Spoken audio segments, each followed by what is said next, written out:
Perfect. Now, if you feel confident enough, you can erase all your guidelines in the face now. Now that you kind of have an idea of where your head starts, where it ends, and where your hat is and how big it is. Because you don't need them anymore after that. So feel free to clean them up. We were just kind of using it for markers or to help place things. But now that everything's placed, don't need them anymore.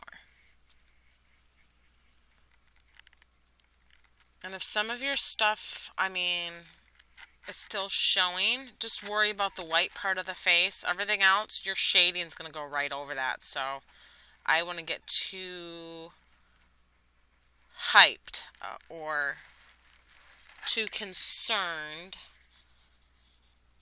if you got some of your pencil markings left over. All right, what do you want for the top of your hat? I'm going to do a tassel this time with a bow. You decide what you want to do. And literally, if you want this scarf, the measurement of the scarf, the top of the scarf, if you were to measure your first penguin head and start at the top of your hat here, that's literally where your scarf band begins. If you want the scarf. If you don't want the scarf, then ignore this step.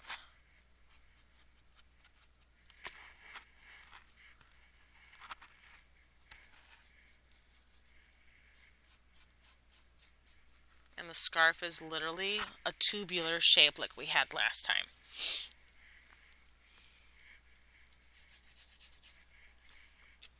If you're really concerned about the placement of the face, use the 3 sections rule that I showed you with face number 1.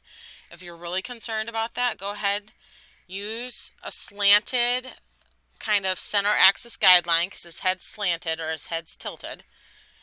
And then split the face, including the hat, into 3 sections because the hat has part of your skull underneath it. And use that to figure out where your eyeballs are going to go. They're going to go right here in section 2 in the middle. And then your face mask is going to go on the edges.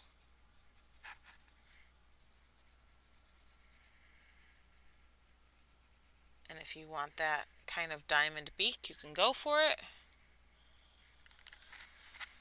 We're also going to use this kind of grid to figure out how high the arch of our face is going to go on penguin number 2. See how it kind of peaks just above section 2? So we're going to do the same thing here. Just a little bit of a hair's breadth. You see how it's just a little bit of a hair's breadth above section 2? That's how you know that you have enough. There. And in fact, I could probably have made my penguin's head a little bit fatter. That's probably what I'm going to do. But if you want like a skinny penguin, that's fine.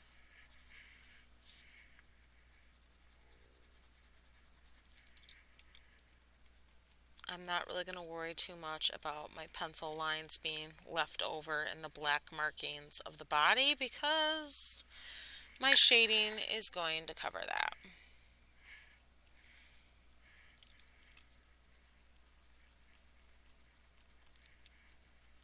And when you feel comfortable, go ahead and erase any markers on the face that you don't want any longer because we literally just put in these guidelines to figure out the proper placement of things. Now that everything's placed, we don't need them anymore.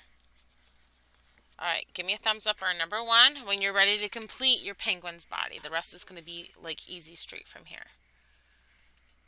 Alright, so let's measure from the bottom of our scarf down, or even let's do from the top of our scarf down, because we know that the top of our scarf is an accurate measurement, right? Yeah. the top of our scarf down is 1 penguin head in height. And he's kind of like leaning off to the side here. So let's kind of stress that. And let's do like a really big smiley line because it looks like the body kind of lines up with the edges of your scarf. So just kind of use your scarf as a guideline. If you don't have a scarf, you can always use the head of a penguin. In fact, I probably need to make mine a little bit fatter. So from here to here, it's 1 penguin head wide, and from up and down, it's 1 penguin head in height.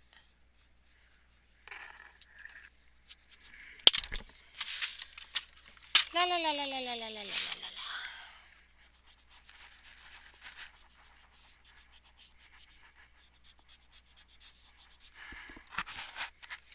It kind of looks like, it almost looks like the bottom of an apple, almost.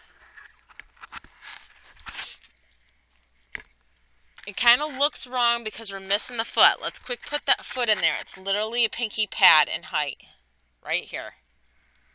So do an oval with a three humped M.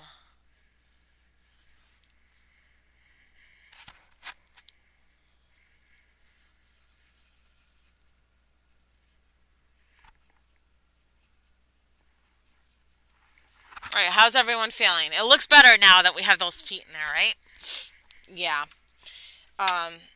When you're missing information like that, it kind of makes your brain scream that there's something wrong. So that's why I said let's quick clock those in there.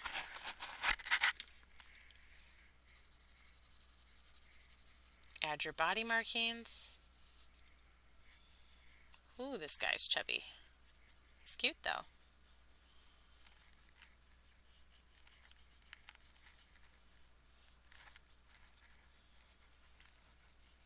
And add your wings. You decide where you want your wings. But yes, let's I'm gonna have to rise this up a bit. See how this rectangle that rectangular shape kind of starts from the foot. Okay, this part's leaning up, so draw a horizontal line here about the width of your 2 penguins together. And kind of do like 2 slanted lines. Almost kind of like if you were to make them completely, then it would connect into like a triangular shape. If that makes sense. These are the sides of your toboggan, and the front of your toboggan is going to be a rectangular shape just below your right foot for your first penguin.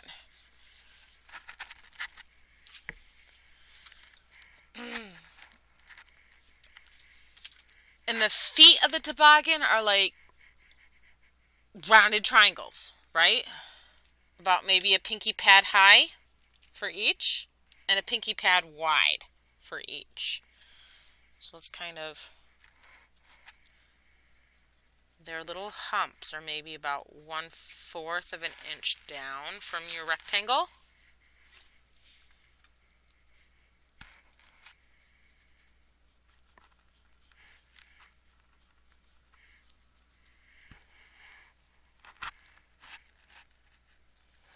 Let me know when you got your rectangle, your sides, and your feet.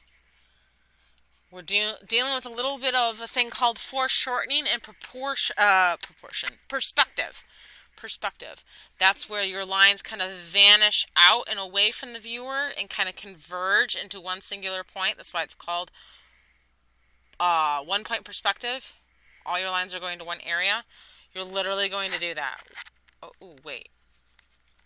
Act like your foot is see-through, and in this bottom corner here on the left-hand side, do a diagonal line towards where the two bodies here meet for your penguin. See that?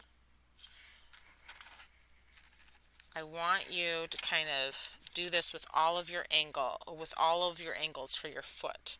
Try to have the line go up and in towards the center point where the neck begins to tilt on penguin number 2.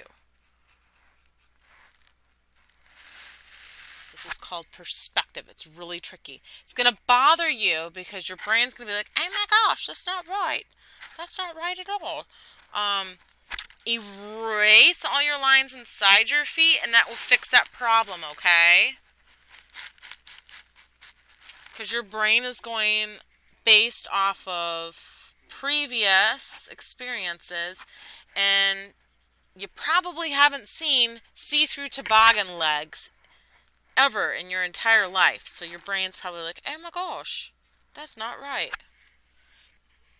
Perfect. Oh, and teacher forgot to round the edges here. If you want the strings, put the strings in there. You can shade them in there later.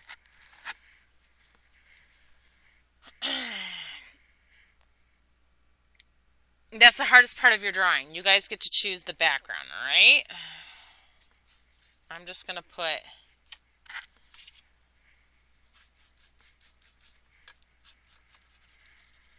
some hills, probably an evergreen tree, and a circle for my son. You guys decide what you want to do.